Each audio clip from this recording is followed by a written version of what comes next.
말씀 누가복음 10장 30절에서 37절 말씀입니다. 예수께서 대답하여 이르시되 어떤 사람이 예루살렘에서 여리고로 내려가다가 강도를 만나매 강도들이 그 옷을 벗기고 때려 거의 죽은 것을 버리고 갔더라. 마침 한 제사장이 그 길로 내려가다가 그를 보고 피하여 지나가고 또 이와 같이 한 레위인도 그곳을 이르러 그를 보고 피하여 지나가되 어떤 사마리아 사람은 여행하는 중 거기 이르러 그를 보고 불쌍히 여겨 가까이 가서 기름과 포도주를 그 상처에 붓고 싸매고 자기 짐승에 태워 주막으로 데리고 가서 돌보아 주니라. 그 이튿날 그가 주막 주인에게 데나리온 둘을 내어주며 이르되 이 사람을 돌보아 주라. 비용이 더 들면 내가 돌아올 때에 갚으리라 하였으니 내 생각에는 이 세 사람 중에 누가 강도 만난 자의 이웃이 되겠느냐. 이르되 자비를 베푼 자니이다. 예수께서 이르시되 가서 너도 이와 같이 하라 하시니라. 아멘. 오늘 죽은 신앙과 살아있는 신앙이란 제목으로 지난주에 이어서 말씀을 증거하겠습니다. 오늘 너무 중요한 말씀, 여러분의 삶 속에서 정말 피가 되고 살이 될 귀한 말씀입니다. 믿음으로 받으시겠습니까? 네. 믿음으로 기대하는 마음으로 하나님을 사랑하는 마음으로 말씀을 대하시기 바랍니다. 로마서 말씀에 이런 말씀이 있습니다. 누가 정죄하리요 죽으실 뿐 아니라 다시 살아나신 이는 그리스도 예수시니 그는 하나님 우편에 계신 자요 우리를 위하여 간구하시는 자니라. 누가 우리를 그리스도의 사랑에서 끊으리요 환난이나 공고나 박해나 기근이나 적신이나 위험이나 칼이랴. 이러면서 하나님의 사랑에서 우리를 끊어놓을 수 있는 것이 아무것도 없다라는 선포를 하십니다. 하나님의 자녀에게는 특별한 하나님의 보호하심이 있어요. 믿습니까? 여러분에게 하나님의 수호 천사가 있다는 것을 아십니까? 우리가 하나님을 믿는다는 것, 또 하나님을 사랑한다는 것, 또 이 모든 것이 얼마나 크나큰 축복인지 몰라요. 그 축복을 누리면서 사시기를 바랍니다. 네. 여러분이 어떠한, 아까도 말했지만 어떠한 환난이 있든지 어떤 어려움과 공고가 있든지 포기하지 마시고 좌절하지 마시고 그 현장 속에서 하나님을 경험하십시오. 이것이 성육신이 가지는 의미예요. 하나님께서 하늘나라에만 계시는 분이 아니라 그 하나님께서 인간의 육신의 옷을 입고 우리 가운데 오셨어요. 그 오신 것은 2000년 전에 오신 것으로 끝난 것이 아니라 오늘 현재에 나의 삶 가운데, 나의 현장 가운데 구체적으로 오늘도 찾아오고 계시다는 사실을 기억하시기를 바랍니다. 제가 오늘 여러분에게 드리고 싶은 말씀의 핵심은요, 우리의 신앙은, 우리가 믿는 것은요, 관념적이거나 형이상학적이지 않아요. 그냥 철학적이지 않다고요. 신앙이라는 것, 믿음이라는 것은 현실에 뿌리를 내린 그야말로 살아있는 신앙이 되어야 된다는 거예요. 무슨 말인지 아시겠습니까? 신앙생활을 머리로 하는 사람들은 이게 항상 관념적으로만 남아있는다고요. 믿는다는 거, 천국, 신앙, 이게 머릿속에만 있는 거예요. 그러니까 실제 삶이랑 내가 믿는 거랑 따로 노는 거예요. 천국은 가야 되니까 교회 생활, 믿음, 신앙 이것을 또 관념적으로 가지고 있어요. 그리고 세상을 살아가는 데는 세상의 법이 따로 있다고 생각을 하는 거예요. 왜냐하면 세상 사람들이 훨씬 지혜롭고 세상 사람들이 훨씬 세상적으로 성공한다고 생각을 하는 거예요. 그러니까 교회 생활은 교회 생활대로 이걸 완전히 버리기에는 뭔가 불안해. 천국이라는 것을 보험을 들어놔야 될 것 같아. 그러니까 천국이라는 것을 보험 들기 위해서 신앙생활도 하고 세상에서는 세상생활도 하는 거예요. 이게 관념적이라는 거예요. 그러니까 이런 걸로는 우리를 구원해낼 수가 없습니다. 여러분, 예수님께서 성육신을 하셨다는 것, 다시 한번 말씀하지만 기독교의 이 성경 66권 중에 가장 큰 사건이 뭐죠? 많은 사건이 있지만 가장 중요한 사건 한두 가지를 꼽으라면 그것은 바로 예수님께서 하나님의 아들인 예수님께서 이 땅에 오셨다는 거예요. 놀라운 사건이죠. 이 성육신 사건은 다시 말하면 뭐냐 하면 하나님께서 입으로만 우리를 사랑한다고 하지 않았다는 거예요. 그냥 너희를 위로한다, 사랑한다 이렇게 말로만 하시는 분이 아니라 실제로 육신의 몸을 입고 오셨다는 거예요. 이게 간념적이지 않다는 거예요. 기독교라는 거. 살아있는 종교, 실제 삶에서 역사하는 종교. 이 말은 다시 말하면 뭐냐 하면 여러분의 인생 가운데, 여러분의 삶 가운데 여러분이 믿는 신앙이 실제 삶 속에서 적용되어지냐는 거예요. 매일의 삶 속에서. 그냥 간념으로만 남아있지 않아야 된다는 얘기예요.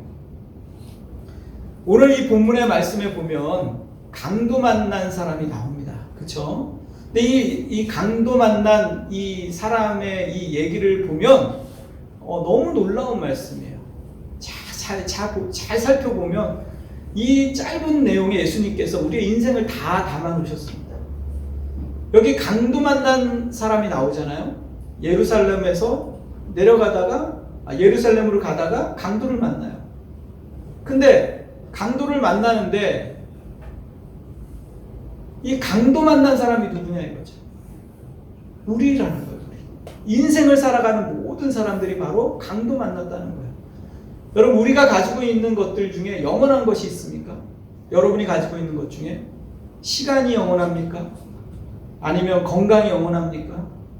여러분이 가지고 있는 부와 명예와 권력, 어떤 거 하나라도 내가 가지고 있는 것 중에 영원한 것이 없어요. 우리는 언젠가 다 빼앗깁니다.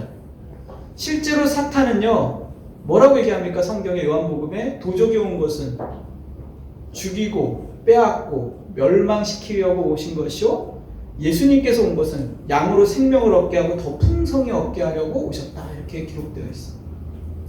사탄을 뭐라고 표현합니까? 도둑이라고 표현해요. 강도라고 표현하는 거예요. 우리 모두는 강도 만난 자예요. 사탄은 어떻게 해서라도 여러분의 영혼을 파괴시키는 목적을 가지고 끊임없이 여러분이 가지고 있는 것을 빼앗아갈 겁니다. 지금도 우리의 현장 가운데, 우리의 현실 가운데 강도 만난 것 같은 삶을 살아가는 자가 있어요. 여기 보니까 뭐라고요?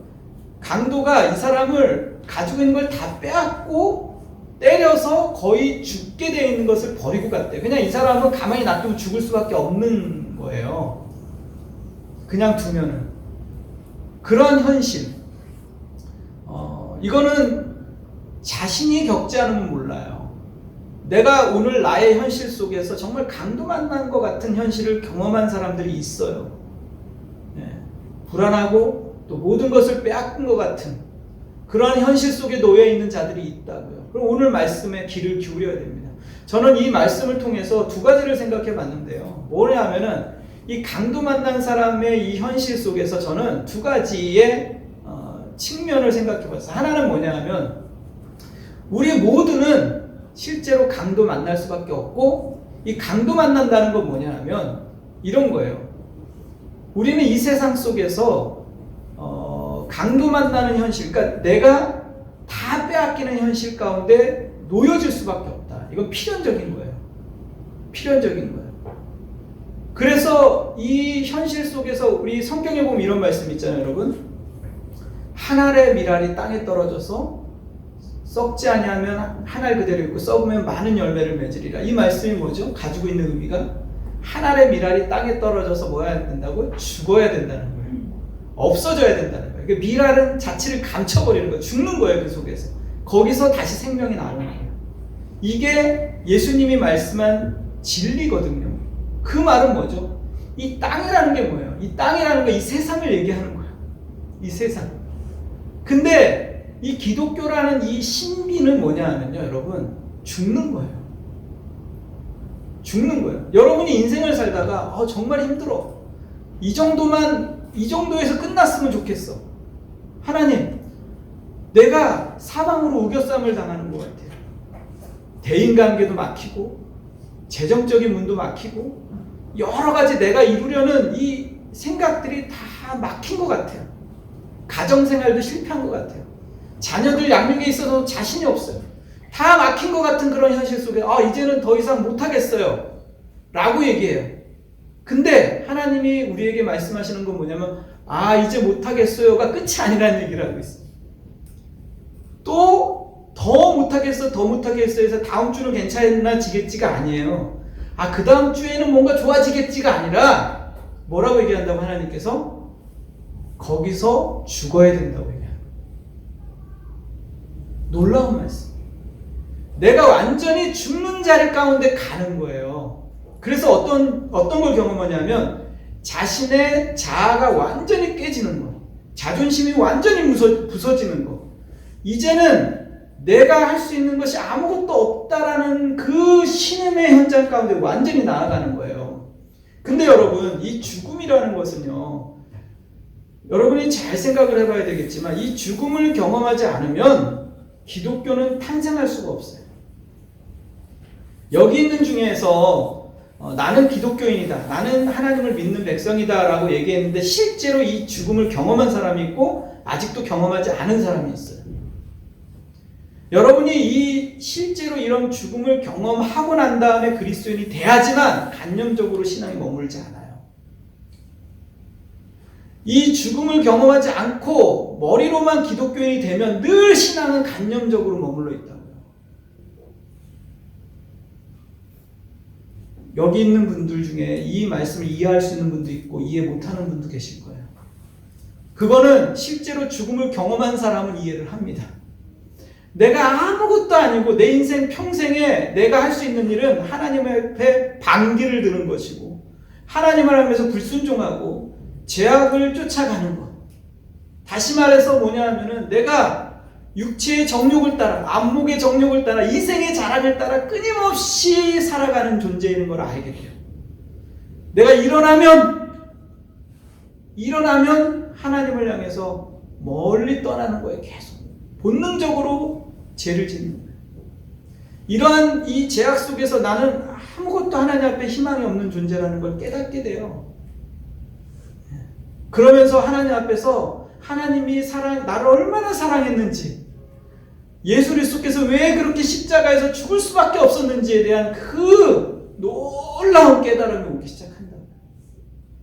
여러분, 다시 말하면 하나님께서 우리를 이 삶 속에, 이 세상 속에 우리를 두시는 이유는 이 세상이라는 것이 사탄은 우리의 가지고 있는 시간, 또 여러 가지 건강, 고통, 우리 안에 여러 가지로 공격해 오지만 하나님은 오히려 그 세상이라는 그 속에서 우리를 죽이시는 거예요. 이 놀라운 진리를 경험하십시오. 근데 놀라운 건 뭐냐면 예수님께서 부활의 생명을 가지셨는데 십자가의 죽음 이후에 부활의 생명을 가지셨다. 이게 기독교는 부활의 종교예요. 그래서 뭐냐? 내가 죽는 그 자리가 다시 살아나는 장소예요. 이게 두 번째입니다. 그래서 하나님께서는 그 자리, 내가 죽어야 될 그 죽은 자리, 이 세상이라는 이곳에 내가 거기서 죽었는데 하나님은 나를 그곳에 다시 파송합니다. 나는 또 뭐예요? 여기 선한 사마리아인인 거예요. 나는 강도 만난 이웃인과 동시에 선한 사마리아인인 거예요. 이 두 가지가 여기 있어요.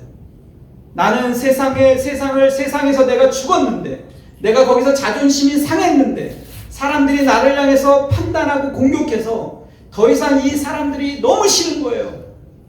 사람들이 싫은 거예요. 정이 떨어지는 거예요. 나도 사람이지만 사람이 싫은 거예요. 근데 그 사람에게 다시 보냄을 받는 거예요. 이게 기독교예요. 그들에게 사명자로 가라는 거예요, 하나님. 너희는 세상의 빛이요 소금이라는 거예요. 너희가 교회의 소금이다, 교회의 빛이다 라고 얘기하는 게 아니에요. 물론 우리는 교회의 소금이죠, 교회에서도. 이것도 세상이니까. 그러나 더 궁극적으로 말하는 이 말씀의 의미는 뭐냐면 너희는 교회다, 너희는 빛이다, 너희는 소금이다. 그러니 어떻게 하라고? 세상에 나가서 빛과 소금이 되라는 거예요. 이게 사명이죠. 우리는 동시에 강도 만난 사람이면서 동시에 선한 사마리아인으로 이 땅에 존재해야 되는 거예요. 여기 보면은 지나가는 두 사람이에요. 레위 사람하고 누가 지나가죠? 제사장이 지나간다. 근데 제사장하고 레위 사람 뭐예요? 그 당시에 특권을 가진 자들이잖아요. 선택받은 자. 제사장, 그 다음에 레위 사람들, 하나님의 사람이라고 스스로 생각하는 사람. 뭐예요? 종교인을 얘기하는 거예요. 그 당시에 돈을 가지고 권력을 가진 사람들. 뭘 얘기하냐면 오늘날 얼마나 많은 기독교인들이 여러분 구원받았다고 생각을 해요. 나는 예수님을 믿는다고 생각을 해요. 그런데 여러분 아까도 말했지만 얼마나 많은 사람들이 간념적으로 종교인인지 몰라요. 여기 바리새인들, 여기 종교 지도자들, 여기 말하는 레위인들이 여러분은 아닙니까? 생각해 보셔야 돼요. 성경에서 예수님께서 끊임없이 레위인들을 향해서 독사의 자식들아 왜 얘기했죠? 그들이 머리로만 믿었기 때문에 그래요. 종교인이었기 때문에. 그들이 율법을 지키고 하나님을 향해서 사랑한다고 고백하지만 실제 그들의 삶에 있어서는 뭐예요? 아무런 영향력이 없었다고. 믿는 것 따로 생활 따로.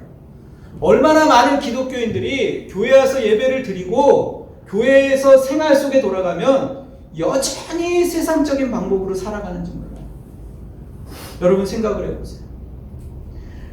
여러분 세상 사람들이 뭐를 향해 달려가죠? 성공을 향해 달려간다고.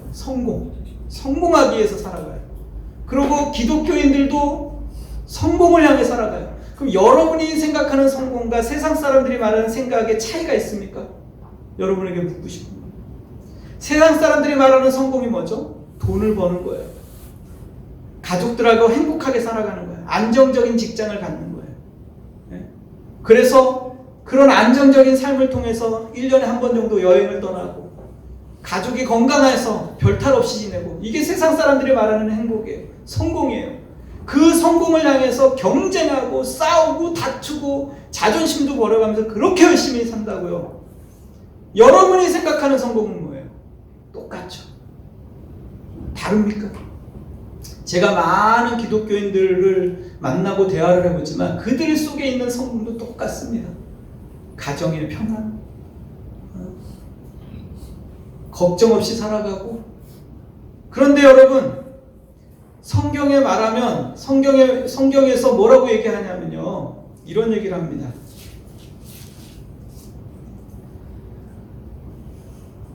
생각하건대 현재의 고난은 장차 우리에게 나타날 영광과 비교할 수 없도다. 피조물이 고대하는 바는 하나님의 아들들이 나타나는 것이니 피조물이 허무한데 굴복하는 것은 자기의 뜻이 아니요 오직 굴복하게 하신 이로 말미암음이라. 피조물이 다 이제까지 함께 탄식하며 함께 고통을 겪고 있는 것을 우리가 아느니라. 이렇게 얘기해요. 뭘 얘기하냐면 성경은 이 세상은요 고통 속에 있다. 이렇게 얘기해요. 성공을 향해 막 달려가지만 그들에게는 이게 신기루 같다는 걸 알아요. 세상 사람들. 그래서 왜 이 세상에 보면 술이 있고 마약이 있고 도박이 있고 왜 그렇죠? 사람들이 허무한 거예요. 내가 가진 이 부가 언제 끝날지 모른다 생각하는 거예요. 자기가 가지고 있는 건강이 영원하지 않는다는 걸 알아요. 자기가 맛보는 이것이 쾌락이 영원하지 않다는 걸 아는 거예요. 그러니까 사람들은 뭐예요? 공허해. 그러니까 뭐예요? 자기를 도박으로 탕진하는 거예요. 짧은 쾌락이라고 성경은 얘기해요. 순간 지나가는 찰나 같은 거라고 얘기해요. 여러분이 가진, 세상 사람들이 가진 그 성공이라 말하는 이 성공이 영원합니까? 얼마나 순간적인지 몰라요. 잡은 것 같으면 없어져 버려요. 연기 같다고요. 성경에서 말하는 거.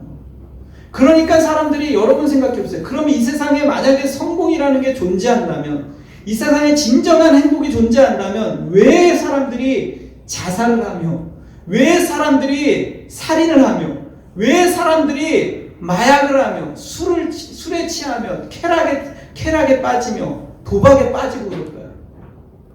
사람들이 행복하지 못한 거예요. 여러분이 세상 사람들을 봤을 때는 행복해 보이지만 그들 내면 속에는 공허한 거예요.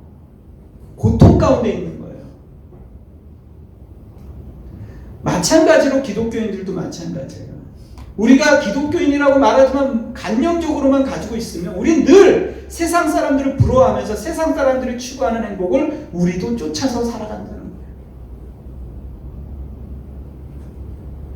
여러분, 그러나 성경에서 예수님께서는 그거를 행복이라고 말하지 않아요. 정말 진정한 행복은, 진정한 성공은 뭐냐 하면 성경에서 말하는, 하나님이 말씀하시는 진정한 성공은 너희 각자 한 사람 한 사람이 예수 그리스도와 하나가 되는 거예요. 교회가 뭐죠? 건물입니까? 건물이 아니에요. 여러분 한 사람 한 사람이 교회예요. 그리스도를 머리로 하고 나는 몸이에요. 교회에서 교회에 대해서 얘기해. 여러분에 대해서 계속 얘기해. 너는 신부고 예수님은 신랑이다. 계속 얘기하잖아요. 그리스도가 머리고 우리는 몸이에요. 하나가 됐다는 거예요. 하나의 운명 공동체로 묶인 거예요. 예수님과 함께. 그래서 예수님과 함께 운명 공동체로 묶여서 예수님의 삶이 나의 삶이고 나의 삶이 예수님의 삶이고 내 생각이 예수님의 생각이고 예수님의 생각이 나의 생각이 된 거예요. 끊임없이 내가 예수님과 하나가 되어서 예수님의 인격적으로 닮아가는 거예요.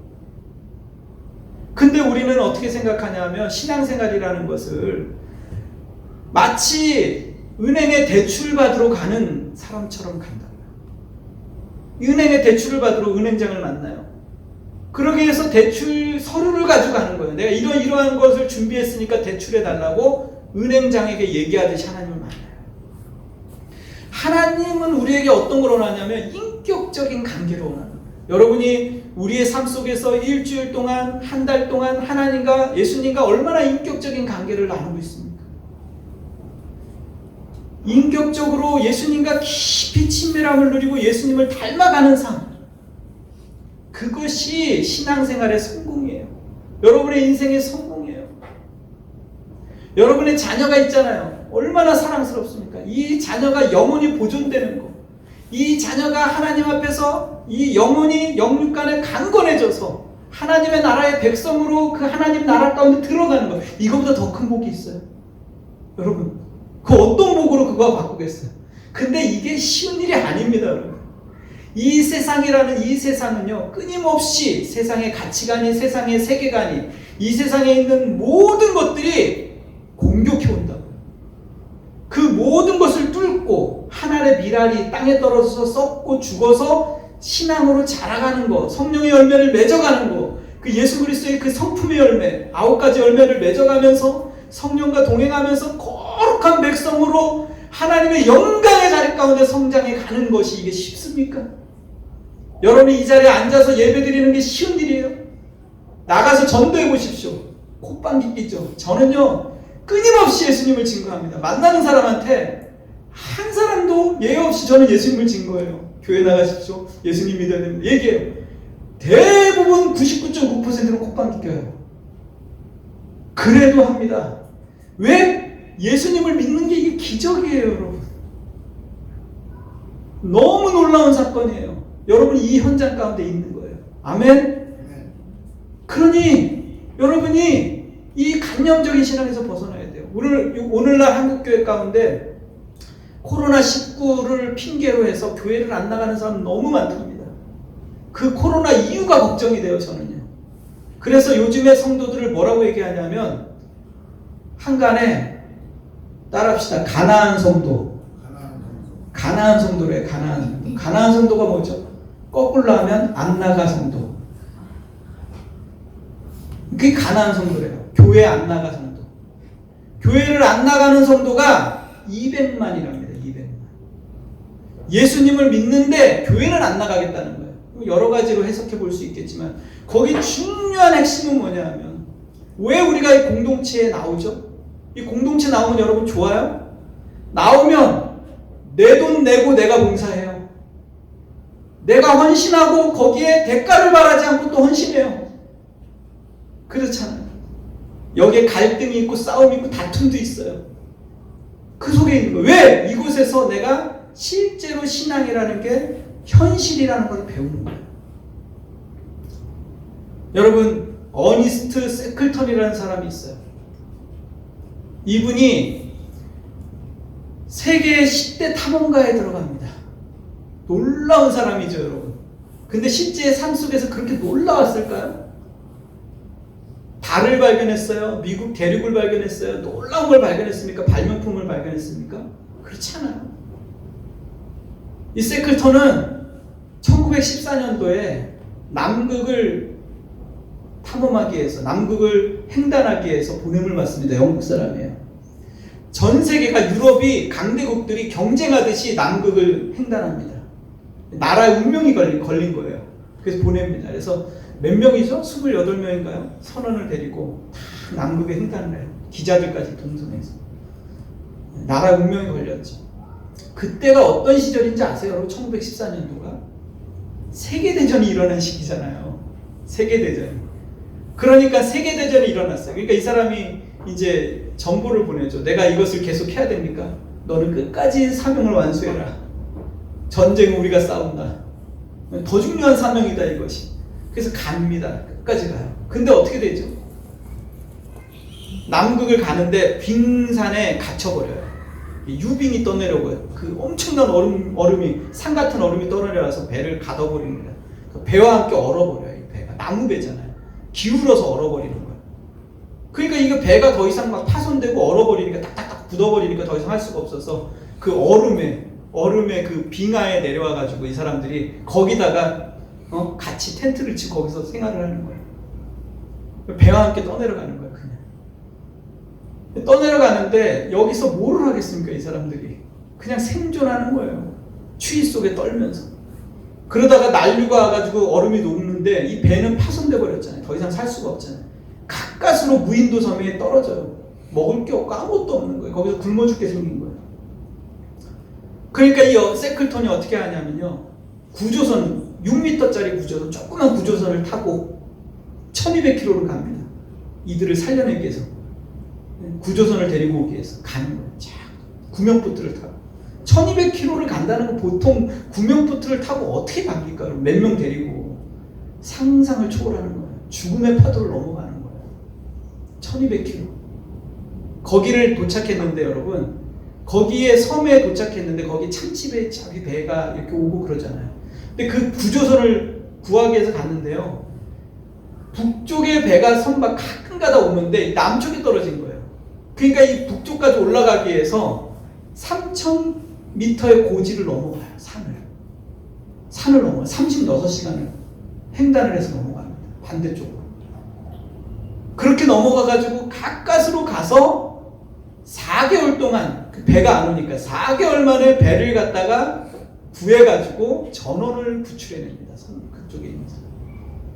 근데 그 사람이 한 게 뭐가 있어요? 남극을 횡단한 것도 아니고 뭘 한 게 아니에요. 근데 세계의 10대 탐험가의 이름 올렸어요. 왜 그렇죠? 탐험이 가지고 있는 모든 요소가 거기 다 있는 거예요. 모험, 위기, 인내, 희망, 절망, 끝까지 포기하지 않는 이런 모든 것이 거기에 다 있는 거예요. 탐험이 가지고 있는 요소들. 여러분, 신앙생활이라는 게 뭐죠? 마치 그런 거예요. 무슨 거대한 업적을 남기고 엄청난 무슨 커다란 유명한 업적을 남기고 이런 게 아니라 사는 겁니다. 함께 신앙생활 하잖아요. 우리가 현실을 살아간다고. 이 현실 속에서 우리는 도저히 오늘을 살아갈 수 없는 그러한 아픔과 비명 속에 살 때가 있어요. 결혼 생활을 통해서, 가족 생활을 통해서 자녀들을 키워가면서 여러분 얼마나 우리가 남편 배 같은 입장에 처할 때가 많습니까? 그냥 생명의 끈을 놔버리고 싶을 때가 많다고요. 그럼에도 불구하고 우리는 사는 거예요. 그게 신앙생활이에요.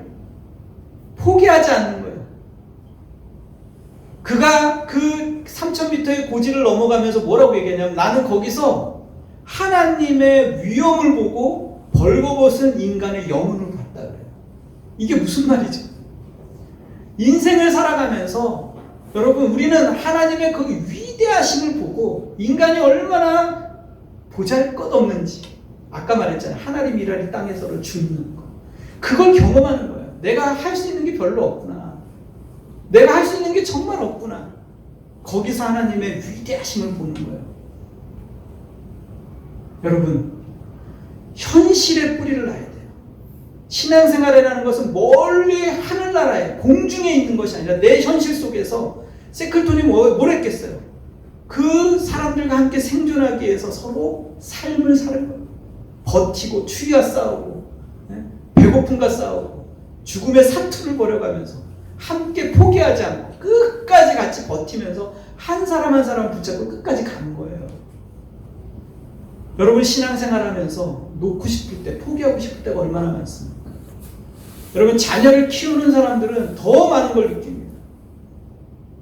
자녀를 키우는 것이 마치 이 남극을 탐험하듯이 그런 모험이 있어요. 포기하고 싶을 때도 있고 놔버리고 싶을 때도 있죠. 근데 여러분 내가 죽는 한이 있어도 못 놓잖아요. 왜? 내 자녀니까. 어디로 어떻게 반응할지 모르지만 끝까지 붙잡고 가는 거예요. 결혼 생활도 마찬가지예요. 난파할 것 같아요. 당장이라도 끝내버리고 싶어요. 내가 내 생각대로 안 돼요. 잘못한 것 같아. 내가 잘못 선택한 것 같아. 그런데 거기가 뭐라고요? 그 장소가 죽음의 현장이라고 하나님 얘기합니다. 나를 죽이는 장소, 나를 깨트리는 장소, 이 세상이 그런 장소라니까요. 자녀를 키우는 거, 부부 관계를 하는 거, 신앙생활 하는 거, 이 모든 현장이 뭐라고요? 그곳이 바로 강도 만난 현장이에요. 그곳이 바로 강도 만난 현장이자 동시에 뭐예요? 나를 죽이는 장소예요. 나를 깨트리는 장소예요. 그곳에서 나는 뭘 발견합니까? 하나님의 위대하심을 봅니다. 그리고 내 영혼의 그 벌거벗겨진 내 영혼의 현장을 보는 거예요. 아, 인간이라는 게 별게 아니구나. 그 창조주의 놀라운 섭리 앞에 내가 자랑하는 지식이 별게 아니구나. 내가 안다고 생각하는 그 세계관, 가치관, 그것이 별게 아니구나. 하나님 앞에서 얼마나 그것이 자랑할 만한 것이 아닌 걸 알겠대. 그리고 오직 온 우주를 창조하신 그 하나님, 그리고 나를 사랑하셔서 성육신하신 그 예수 그리스도의 그 놀라우신 그 사랑 앞에서 내가 다시 한번 무릎을 꿇게 되는 게 신앙이에요. 여러분, 인생을 이제 오늘 현장, 오늘 현실 속에서 성공이라는 것은 내가 성공을 향해서 달려가려고 했을 땐 끝까지 신기루입니다. 그러나 오늘 하루를 의미 있는 삶을 살아가십시오. 성공을 향해 살지 말고 의미 있는 삶을 사세요. 그래야 마지막 때 여러분이 후회하지 않습니다. 내가 오늘 어떻게 살 것인가? 여러분 주위에 오늘도 강도 만난 자가 있다. 그들에게 찾아가실 때 외면하지 마시고, 지난주에도 얘기했잖아요. 신앙을 현실 속에 살아간다는 거, 현실에 뿌리를 둔다는 건 뭐냐면 오늘 현재의 나의 삶 속에서 좋은 사람이 되는 거예요.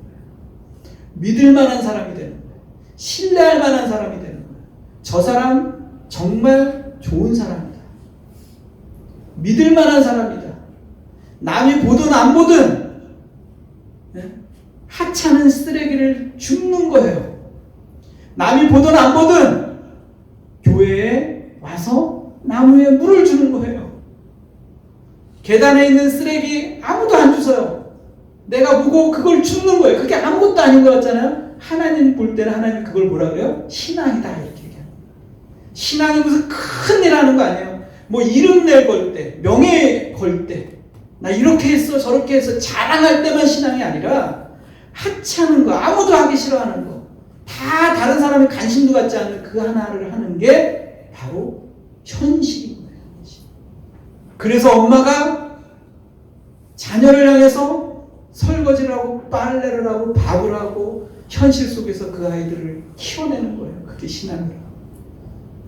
여러분 오늘 현재 예수님께서 이 땅에 오신 것처럼 여러분도 이 삶의 현장 속에서 성육신하신 예수님의 삶을 살아가시기를 바랍니다. 여러분의 삶의 현장이 부활로 영광으로 그렇게 되기를 다시 한번 소망합니다. 이 시간에 함께 기도하시겠습니다. 하나님 감사합니다. 오늘도 말씀을 통해서 우리에게 깨달음을 주셔서 감사합니다. 하나님이라는 땅에 떨어져 죽으면 많은 열매를 맺는다고 말씀하신 것처럼 우리 이 세상에서 여러 가지 고통과 어려움의 현실 속에서 하나님 우리가 죽는 것 같고 더 이상 살 수 없는 것 같고 소망이 없는 것 같지만 그 자리가 바로 하나님을 만나는 장소고 우리가 다시 태어나는 장소고 주님의 자녀가 되는 그런 놀라운 장소임을 고백합니다. 하나님 가정에서 자녀를 키우며 가정에서 남편과 아내로서 살아가며 이 땅에서 여러 가지 관계를 하며 살아가는 모든 삶의 현장에서 예수 그리스도의 십자가의 능력을 경험하게 도와주시옵소서. 부활의 생명을 경험하게 도와주시옵소서. 그곳에서 도망치지 않도록 도와주시고 그 현실 속에서 싸워서 승리하는 믿음의 일꾼들 되게 도와주시옵소서. 다시 한번 주님께 감사하며 예수님의 이름으로 기도드렸습니다. 주를 보니 이 또한 지나가리라. 주어진 내 삶의 시간